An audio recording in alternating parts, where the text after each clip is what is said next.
en lisant, en écrivant. Le podcast de lecture versatile de Pierre Ménard.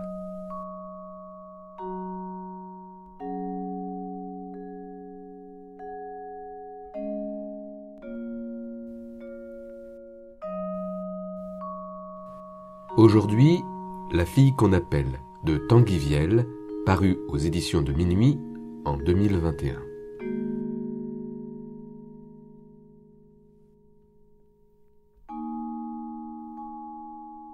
Laura, jeune mannequin, cherche un logement, éventuellement un travail dans une ville bretonne.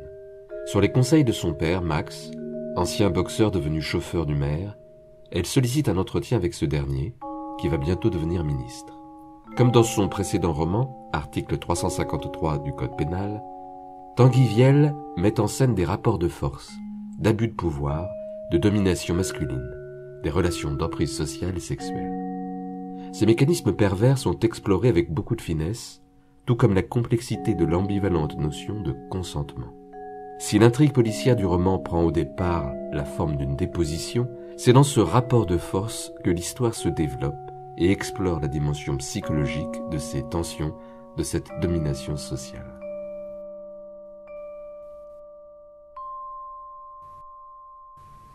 « Et vous n'avez pas eu l'idée de porter plainte à ce moment-là » a demandé le policier. « L'idée ? L'idée, oui, peut-être. Mais alors elle a dû être aussi furtive qu'une comète dans la nuit, parce que je ne m'en souviens pas.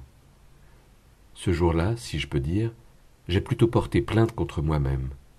Et en un sens, c'est ce qu'elle a fait, Laura.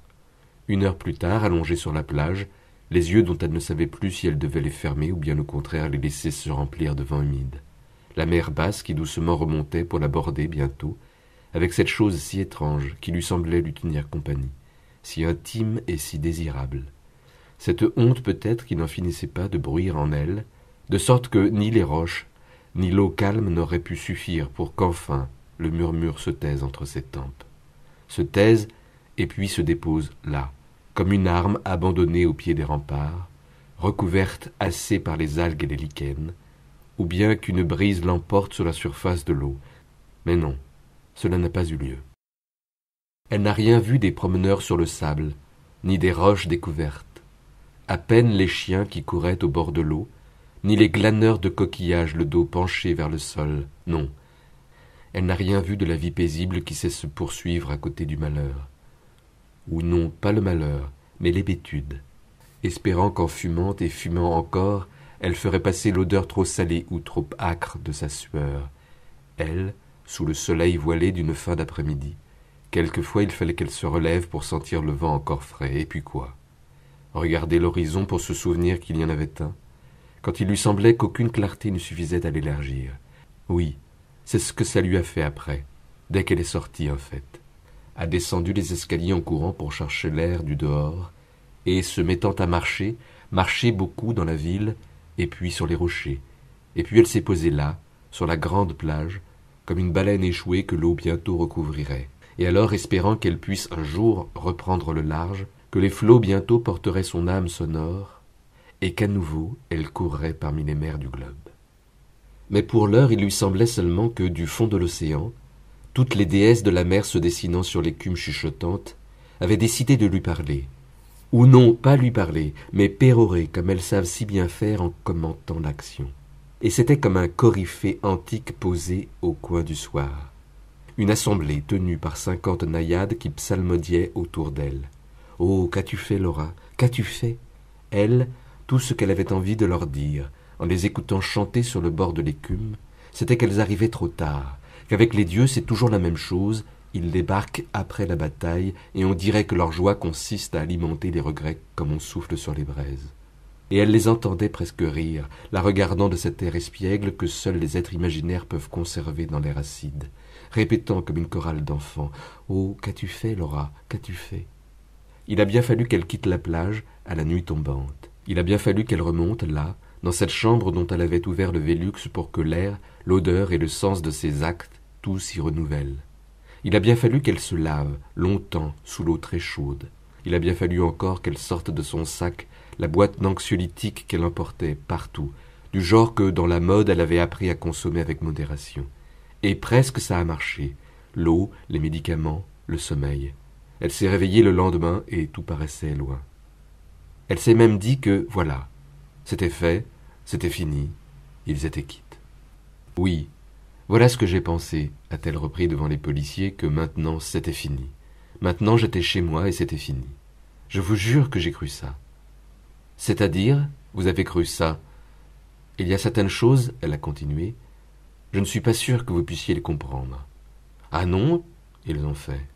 Et dans le silence qu'elle laissait s'installer, elle réfléchissait à comment leur expliquer, comment leur dire que la seconde marche, elle a repris, la seconde marche, elle est bien plus haute que la première. Et de fait, c'est vrai, ils n'ont pas eu l'air de comprendre, pas plus que si on leur avait mis sous les yeux une équation mathématique réduite à son expression la plus abstraite. Eux, collégiens de bonne volonté, mais dont le tour d'esprit n'aurait pas été formé à ce genre de métaphore pour qu'apparaisse autre chose qu'une image, pour ainsi dire littérale, d'escalier et de marches inégales.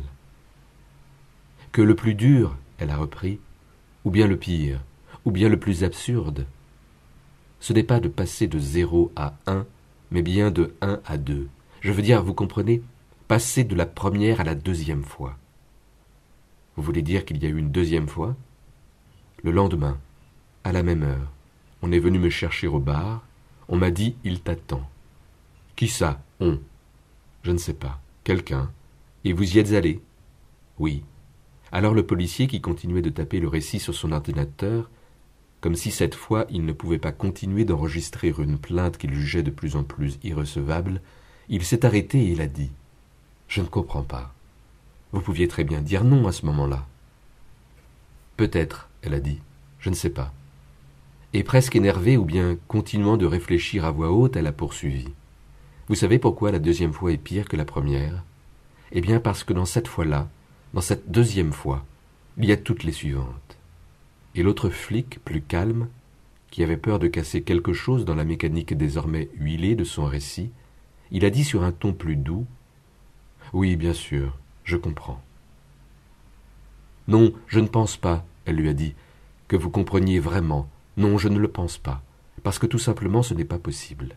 Pas du tout possible, parce qu'alors, tout simplement, vous en sauriez plus que moi, et ça, eh bien, ça n'a aucun sens. » Et sur la dernière syllabe, elle avait posé ses coudes sur le bureau, comme un point d'exclamation qu'elle aurait voulu mettre à la fin de sa phrase, du genre qu'aucune langue n'était vraiment capable de traduire. « Peut-être c'est votre métier de rassembler les faits, » elle a repris, et même de les faire tenir ensemble comme un château de cartes. Mais moi je vous dis qu'il suffit que je m'en approche. Il suffit que je respire à peine, et déjà votre château, je le fais s'effondrer. Et vous savez pourquoi? Parce que c'est mon château, avec mes cartes.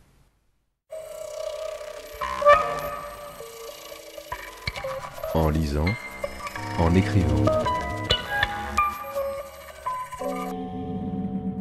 Le podcast de lecture versatile de Pierre Ménard.